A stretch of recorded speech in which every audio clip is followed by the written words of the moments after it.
Alam niyo ba na ang Europe at Africa ay sobrang lapit lang sa isa't isa? Sa pinakakitid na bahagi ng Strait of Gibraltar, nasa 13 kilometro lang ang distansya ng Spain sa Morocco na halos katumbas lamang ng layo ng Maynila sa Taguig. Sa ganitong agwat, parang ang dali lang sanang magtayo ng tulay o tunel na mag-uugnay sa dalawang kontinente. Kung may ganitong koneksyon, tiyak na mas mapapadali ang transportasyon, lalakas ang kalakalan at mas uunlad ang turismo. Pero bakit nga ba sa kabila ng maraming dekada ng pag-aaral ay hindi pa rin ito nagiging realidad? Pero bago po ang lahat, baka pwedeng pa-like ang video na ito dahil napakalaking bagay na ito sa aming content creators. Maraming salamat po. Hindi bago ang ideya ng tulay o tunnel sa pagitan ng Europe at Africa. Noong taong 1930, sinimulan na ng Spain ang pag-aaral kung posible itong gawin. Paglipas ng maraming taon, noong Hunyo 16, 1979, nagkaroon ng opisyal na pagpupulong sina King Juan Carlos I ng Spain at King Hassan II ng Morocco upang talakayin ang proyektong ito. Matapos nito, nagtayo ang dalawang bansa ng mga kumpanyang nagsagawa ng feasibility studies tungkol sa ekonomiya at teknikal na aspeto ng plano. Ngunit sa kabila ng mga pagsisikap, hindi ito natuloy. Maraming dahilan kung bakit nananatili itong isang pangarap lamang. Isa na rito ang sobrang taas ng gastos kung saan mangangailangan ito ng bilyon-bilyong dolyar para maisakatuparan. Ang iba naman ay naniniwala na hindi pa sapat ang teknolohiya ngayon para sa ganitong klase ng mega construction. May mga nagsasabing ring posibleng magdulot ito ng problema sa immigration, habang ang ilan ay nangangamba na baka masira ang marine ecosystem ng Strait of Gibraltar. Isa sa pinakamalaking hadlang ay ang lalim ng tubig sa Strait of Gibraltar. Sa average, nasa 365 metro ang lalim nito at sa pinakamalalim na bahagi, umaabot ito sa halos 900 metro na katumbas ng 3 Empire State Building na nakatayo sa ilalim ng dagat. Sa ganitong kondisyon, imposibleng magtayo ng tulay gamit ang ordinaryong mga haligi dahil masyadong malalim ang kailangang abutin. Kung tunel naman ang gagawin, kakailanganin ng advanced drilling equipment at matitibay na materyales na kayang tiisin ang napakalaking pressure sa ilalim ng tubig. Ang disenyo rin ng estruktura ay dapat masusing pag-aralan tulad ng paggamit ng suspension bridges para sa tulay o reinforced tubes para sa tunnel. Bukod pa rito, may isang hindi inaasahang problema na malakas na agos ng tubig sa ilalim ng Strait of Gibraltar. Dito, nagtatagpo ang malamig na tubig mula sa Atlantic Ocean at ang mainit na tubig mula sa Mediterranean Sea, kaya nagkakaroon ng dalawang magkasalungat na agos. Ang mas magaan na tubig mula sa Atlantic ay pumapasok sa Mediterranean sa ibabaw, habang ang mas mabigat at maalat na tubig mula sa Mediterranean ay dumadaloy pabalik sa Atlantic sa ilalim. Dahil dito, mayroong isang uri ng underwater tug of war na nangyayari sa ilalim ng dagat. Isipin niyo kung gaano kahirap magtayo ng isang matibay na estruktura sa ganitong kondisyon. Ang Strait of Gibraltar ay isang makitid na anyong tubig na naghihiwalay sa mga kontinente ng Europe at Africa. Dito, nagtatagpo ang African Plate at Eurasian Plate, dalawang malalaking tectonic plates na laging gumagalaw. Dahil dito, madalas magkaroon ng lindol sa lugar. Isang halimbawa ay ang napakalakas na lindol noong 1755 na nagdulot ng matinding pinsala sa Portugal, Spain at Morocco.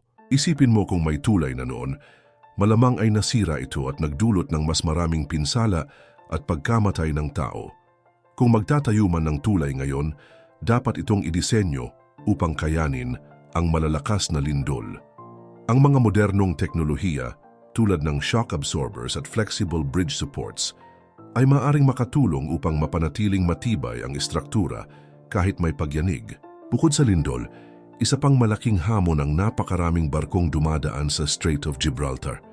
Tinatayang mahigit 100 barko ang naglalayag dito taon-taon, na ibig sabihin ay daan-daang barko ang dumadaan araw-araw. Kung may tulay, kailangang sapat ang taas nito upang makadaan ng malalaking barko. Bukod pa rito, Dapat itong maging matibay upang kayanin ang malakas na alon at hangin sa dagat.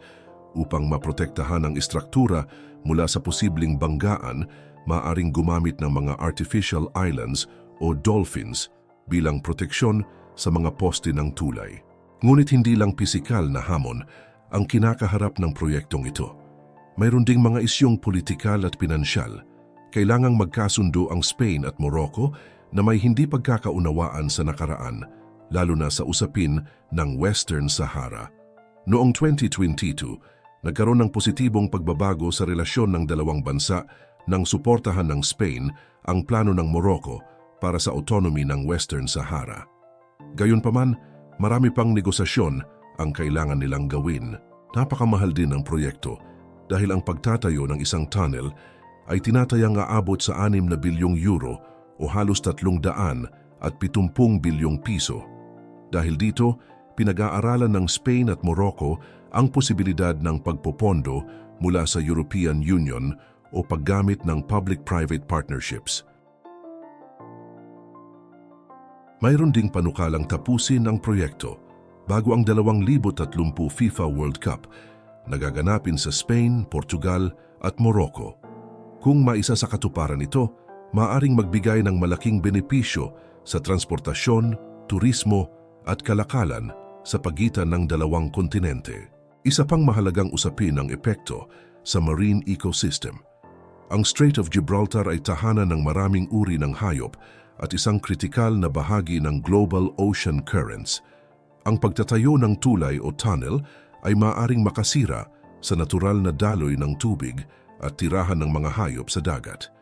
Upang maiwasan ito, kailangang gumamit ng eco-friendly construction methods at magtalaga ng marine conservation zones upang mabawasan ang negatibong epekto sa kalikasan. Dahil sa lahat ng hamong ito, may mga nagsusulong ng alternatibong paraan upang ikonekta ang Europe at Africa. Isa sa mga pinag-aaralan ay ang pagtatayo ng underwater tunnel katulad ng Channel Tunnel na nagdurugtong sa United Kingdom at France. Gayunpaman, magiging isang napakalaking pagsubok ito.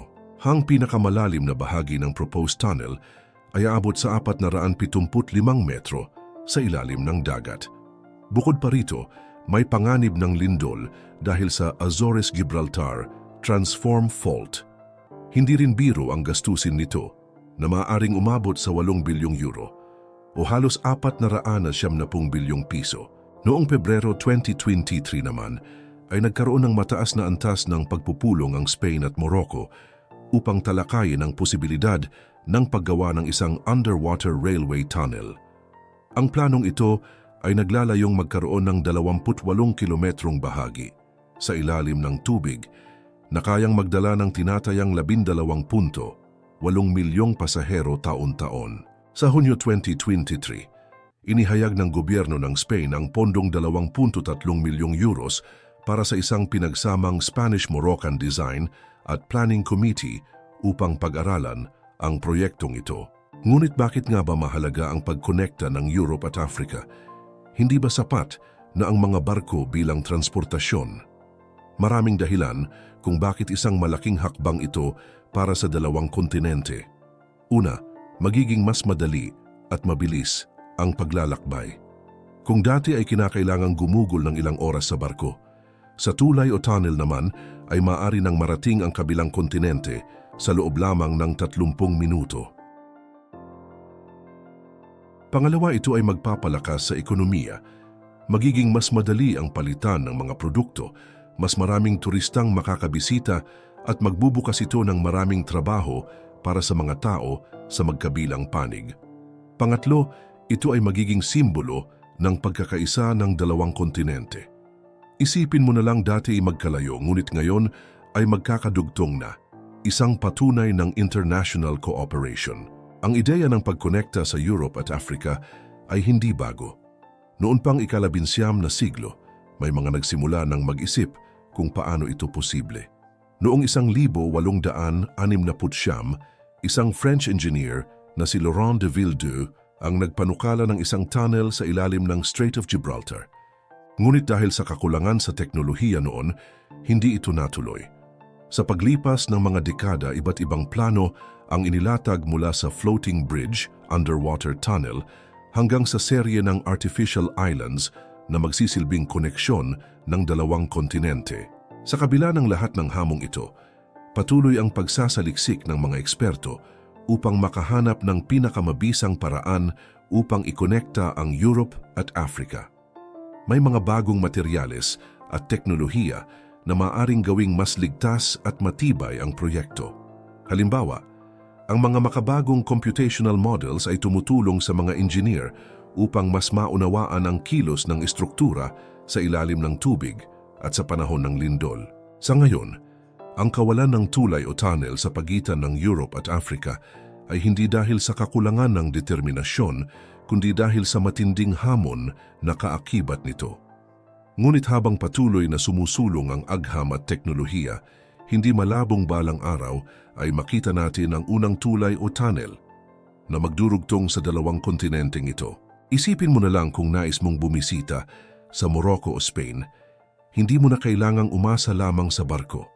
Sa hinaharap, baka isang mabilis na tren o isang matibay na tulay na lang ang kailangan mong sakyan upang marating ang kabilang panig. Ano sa tingin mo?